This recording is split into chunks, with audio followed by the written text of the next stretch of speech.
자, 안녕하세요. 이번에는 자이스토리에 있는 용승 문제들을 한번 풀어보도록 하겠습니다. 2344.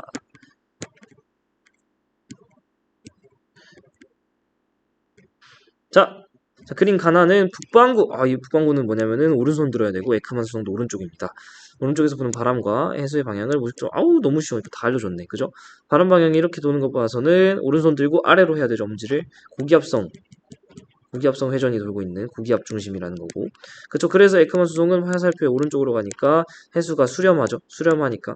해수의 표층 해수의 수렴이 일어나니까 이거의 단면을 한번 그려보면 원래 이렇게 있었어야 될 게 애가 수렴이 일어나니까 어떻게 될까요? 애가 점점 모여들어서 해수면 높이는 올라갑니다. 또 올라갔는데 이 녀석이 이제 모였다가 갈 데가 없으니까 아래로 찍어 누르겠죠. 그러니까 수온약층 시작 깊이도 이렇게 깊어지는 모양을 알 수 있습니다. 얘 같은 경우는 북반구라서 오른손을 들었는데 반시계 방향의 회전이 있죠. 얘 같은 경우는 저기압성 회전인 거고 여기서 이제 오른쪽으로 계속 밀어내죠. 오른쪽에서 계속 밀어내는 걸 통해서 북반구라는 거 다시 한번 확인할 수 있고 해수 표층 해수의 발산이 일어나니까 어떻게 될까요? 이렇게 있을 때 발산이 일어나니까 해수면 높이 자체는 낮아집니다. 얘를 메꿔주려고 어디서? 심층의 찬해수가 올라와야죠. 그러니까 수온약층이 시작되는 깊이도 이렇게 얕아지는 이런 단면도 떠올릴 수 있어야 돼요. 가해 중심부에서는 용승이 일어나냐? 고기압성 같은 경우는 침강이 일어납니다. 그림과 함께 보셔도 되겠죠. 또 태풍의 중심부에서는 침강이 일어날 수 있다. 아니요. 태풍의 중심부 같은 경우는 여기 저기압성에 해당하죠. 용승이 일어납니다. 가해 중심부는 표층 수온이 높느냐? 나 같은 경우는 지금 용승이 일어나고 있어요. 그러니까 심층의 찬해수 공급으로 인한 온도가 낮아질 수밖에 없겠죠. 그래서 가가 더 온도가 높다. 됐죠? 자, 북반구입니다. 오른쪽으로 일어날 거고요. 저는 지속적인 남풍이 불고 있습니다.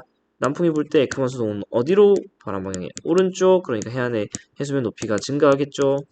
해수가 쌓이니까. 그러니까 어떻게 돼요? 얘는 내려가야겠죠. 그러니까 얘는 연안 심강이 일어나는 지역이다. 연안 지역에서는 용승이 일어나는 게 아니고요. 해안 지역은 주변보다 서늘한 기후가 나타나려면 용승이 나타나야 되고요. 그래서 서늘해지면은 안개까지도 생길 수 있다는 거 전 영상에서 말씀드렸습니다. 이 지역이 남반구고 북풍이 불었다면 침강이 일어났을 거냐? 한번 해봐야지 뭐 그러면. 세팅을 바꿔서 남반구예요. 그러면은 에크만 수동은 왼쪽으로 일어날 겁니다. 조심해야 돼. 북풍이면 북쪽으로부터 이렇게 불어야 되죠. 여기서 에크만 수동은 어디로? 이렇게 가야겠지. 왼쪽이니까 바람 방향에. 그래서 여기는 침강이 일어나겠죠. 오케이. 그림 가는 북반구예요. 조심해야 돼. 오른쪽입니다. 남반구의 해양에서 바람이 불기 전, 얘는 바람이 촉촉 불 때의 수온 분포입니다. 바람이 불기 전에는 제가 수업 시간도 언급했었는데 거의 웬만해서 그냥 해수면이랑 나란하게 등온선이 되는 게 맞죠. 그러면서 내려갈수록 그냥 온도는 계속 감소하는. 그죠? 요만큼의 온도가 동일하게 18도보다는 높고 거의 수온 변화 없는 걸 봐서 이만큼이 혼합층이고 여기 우르륵 떨어지는 거 봐서는 여기가 수온약층 더 앞으로 아래로 들어가면 심해층 뭐 이렇게 있겠죠. 이 정도의 자료 분석.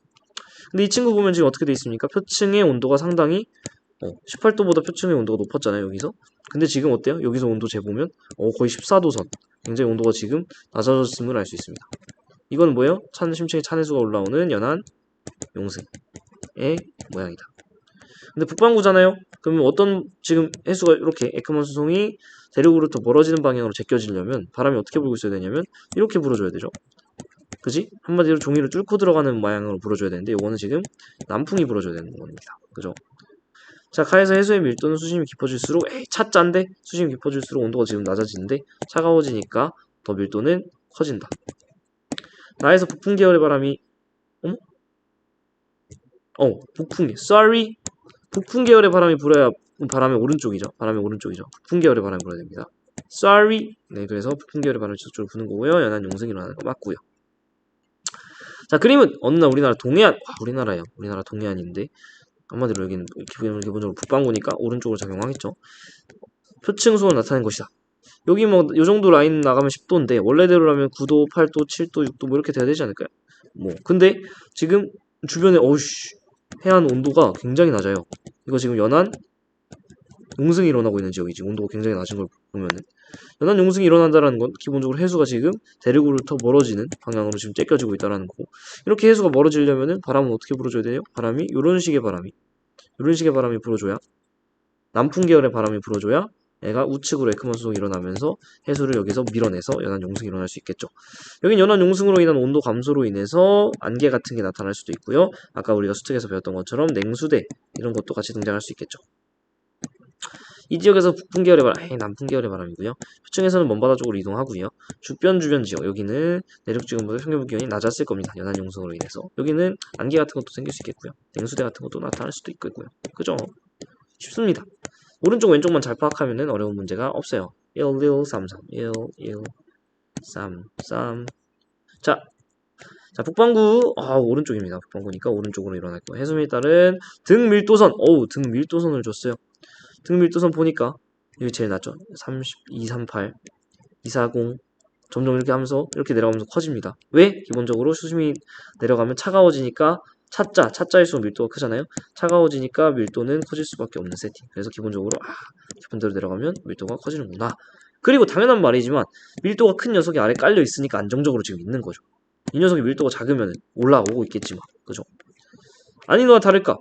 지금 기본적으로 등수온선 이렇게 깊이가 깊어지면서 나란하게 분포되는 게 정상적인데 이 녀석 지금 등수온선들이 막 휘어있죠. 어떤 식으로 휘어있느냐? 이 표층 같은 경우는 상당히 심층에 요 정도 254 꽤나 밀도 높은 녀석이 지금 올라와 있어요. 그죠? 만약에 얘가 일자로였다면 등수온선이 그냥 깊이가 깊어짐에 따라서 별다른 변화 없이 이렇게 나란하게 될 거였다면 등 밀도선도 거의 나란하게 이렇게 됐을 거고, 그쵸? 그러면은 이 아래쪽에 있는 깊은 밀도 녀석의 선이 이렇게 올라올 리도 없었겠죠. 지금 근데 이렇게 깊은 밀도선이 이렇게 올라왔다라는 건 표층이 생각보다 밀도가 크다. 그 말은 생각보다 차짜다. 근데 우리 여기서 지금 수온 자료는 없으니까 염분 자료는 없으니까 수온 자료로만 해석하면 되는데 이 연안에서 생각보다 수온이 차다 라고 생각하면 되죠. 연안에서 수온이 상당히 차다라는 거는 연안 용승이 일어나고 있는 지역이라는 거죠.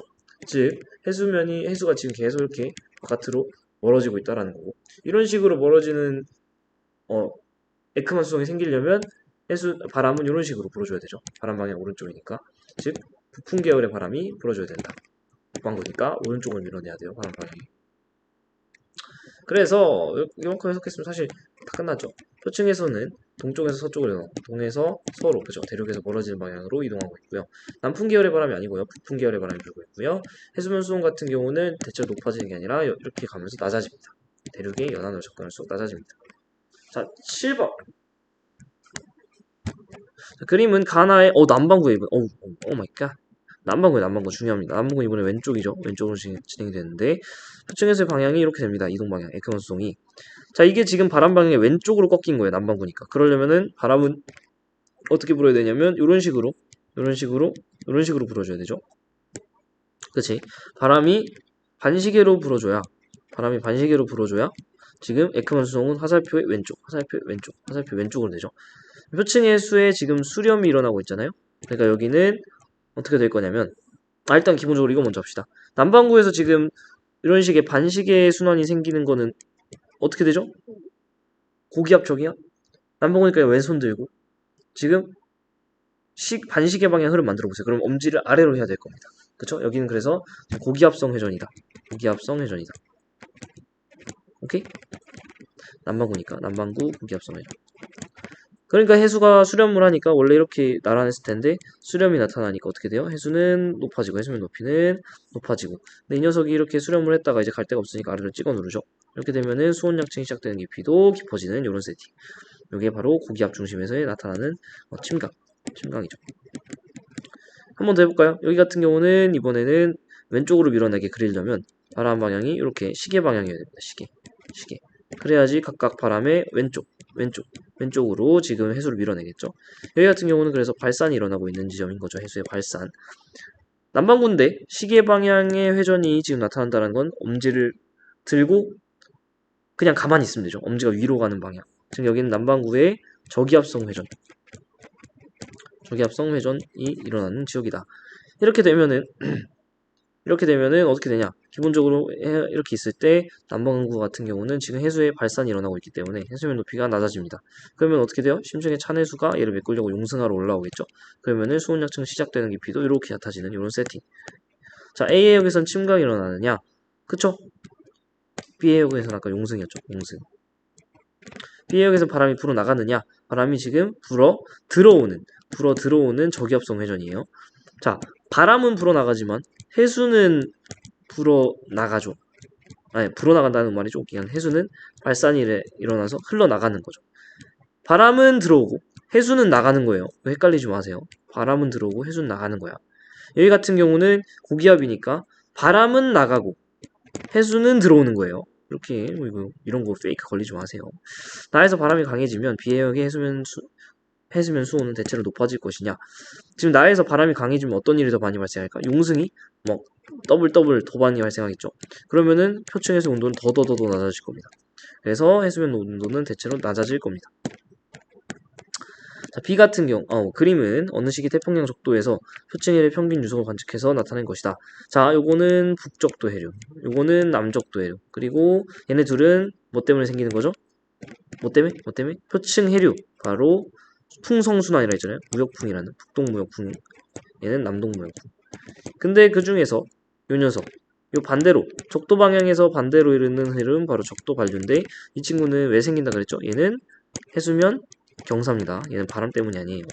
그러니까 바람 때문에 경사가 생겨서 바람이 계속 저기로 가니까 경사가 이렇게 생긴다 했잖아요.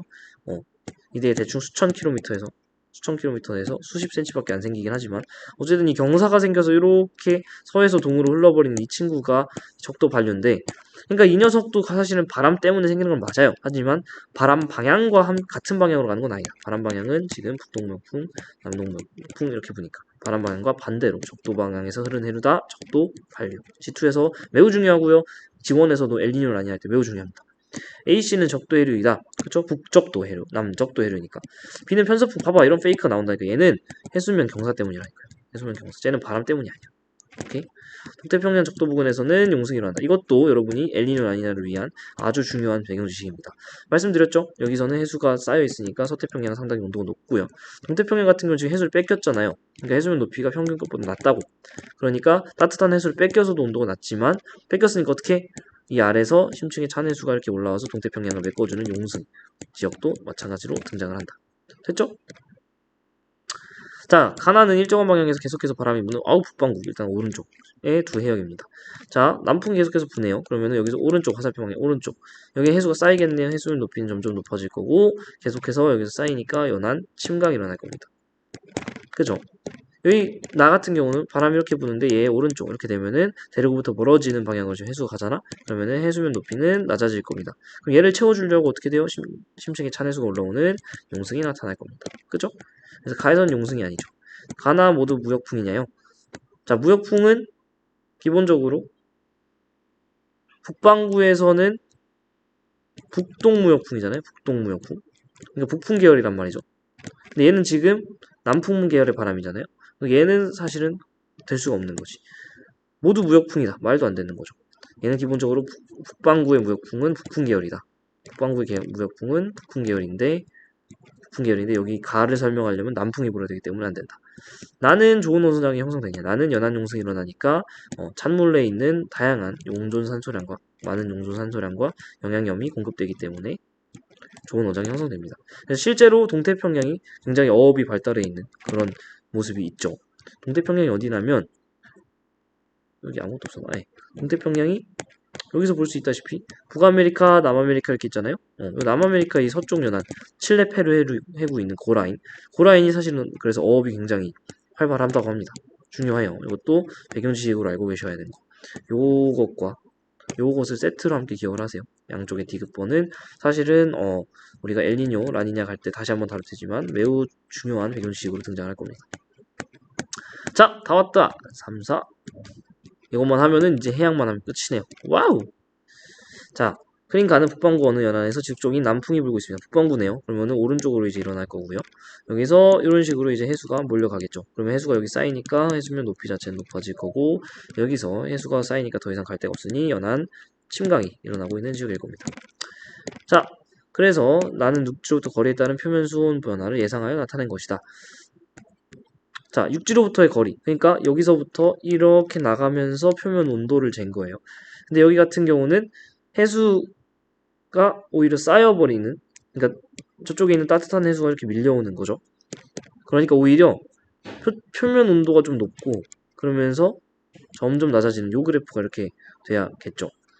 가에서는 연한 용승이 일어난다. 가 아니고 침강이고요.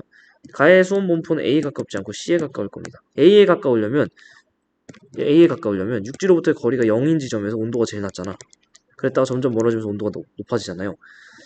육지에서 딱 쟀을 때 연한 온도에 제일 낮으면은 이건 바로 연한 용승에 의한 거죠. 연한 용승이 일어나니까 지금 육지에서 쟀을 때 연한 온도가 제일 낮은 거예요. 이와 반대로 지금 표면 수온이 제일 높은 이 친구는 연한 침강에 의한 자료다. 이 지역이 남반구고요. 북풍이 불었다면 한번 해봐야지. 남반구고 북풍이 붑니다. 이번에 북풍이 불어요. 남반구니까 에크먼 수송 어디로? 바람 방향의 오른쪽으로 이렇게 갑니다. 그럼 마찬가지로 해수면이 쌓이죠. 해수면 높이가 높아지고 해수가 쌓이니까 마찬가지로 연한 침강이 일어난 세팅입니다. 그러니까 침강이 일어난 세팅이기 때문에 침강 그래프인 요 C 그래프에 가까웠을 겁니다. 자, 얘는 유일한 기출 문제죠. 그 M스텝에 연안 용승 침강 파트에서 한번 풀어볼게요. 우리나라 연안 용승이 발생한 A 해역의 위치야. 여기서 지금 연안 용승이 발생했대. 그러면은 연안으로부터 멀어지는 방향으로 해수가 째껴줬다라는 건데, 이렇게 째껴주려면 우리나라는 북반구죠. 북반구니까 오른쪽으로, 바람 방향 오른쪽으로 에크먼 수송이 일어나야 되니까 바람이 이렇게 불어줘야 얘가 지금 해수가 이렇게 멀어지는 현상이 나타나죠. 그죠? 그래서 A 해역의 위치, 어쨌든 남풍 계열의 바람이 불었다까지도 체크를 해놓읍시다. 미리. 그래서 A 해역의 위치와 3일간의 표층수온 분포입니다. 표층수온이 거의 있다가 한 이쯤부터 바바박 떨어지죠. 그러니까 여기서 아마 연안 용승이 좀 일어나지 않았느냐 이렇게 생각을 할 수 있겠고, 연안 용승이 일어나서 온도가 이렇게 팍 떨어졌으니까 앞에서 한 거 전체적으로 복습 한번 하면은 온도가 낮아지니까 안개 같은 것도 발생할 수 있고요. 뭐 냉수대 경보 같은 것도 발생할 수 있겠죠. 오케이. 연안 용승은 26일에 활발했냐? 24일보다는 26일 전이고 좀 더 온도가 파팍 떨어지죠. 연안 용승이 일어나는 기간에는 북풍 계열, 뻔하다, 남풍 계열의 바람 분다고 아까 했었고요. 자, 표층 해수의 용존산 수량 같은 경우는 심층의 찬해수에서 공급이 많이 되죠. 그래서 26일날 대체로 높았을 거다. 표층 해수의 용존산 수량 같은 경우는 심층의 찬해수가 공급을 해주고요. 찬해수의 용존산 수량이 많을 뿐만 아니라 뭐도 많죠. 영양용도 많다. 그래서 얘네들이 올라오는 용승 지역에서는 좋은 어장이 형성되기도 하고, 산소도 많고 먹을 것도 많으니까 좋은 어장 형성뿐만 아니라 안개 같은 것도 생길 수 있고 냉수대 같은 것도 생길 수 있다. 이렇게 한번 정리를 해주면 깔끔하겠네요. 자, 용승으로부터 비롯된 다양한 형상들, 이렇게 해서 드디어 용승 파트까지 마무리를 했습니다. 고생하셨고요. 용승 문제 같은 경우는 한 번만 이해하면은 그림 몇 번 사사삭 그려보면 다 풀린다는 거를 알 수 있습니다. 그죠? 이렇게 수특부터 짜자작 해서 잘 복습해 주시면은 제가 볼 때는 금방 마스터할 수 있는 부분이라 생각을 하니 제발 그림 그려보시고 제발 문제 풀어보시면서 복습하시길 바랍니다. 이상입니다. 고생했어요.